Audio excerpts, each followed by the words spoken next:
মুখ্যমন্ত্ৰী হিমন্ত বিশ্ব শৰ্মা ডাঙৰীয়া, এতিয়া সময় 10:40 হৈছে ৰাতি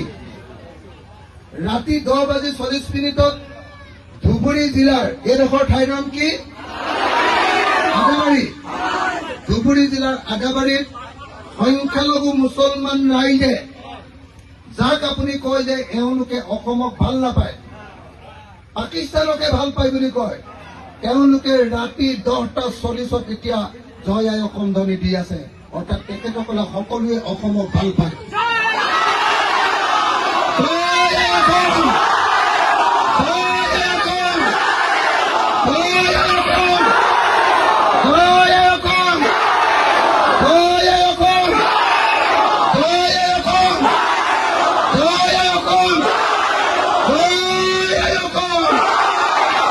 ধন্যবাদ। জয় অসম।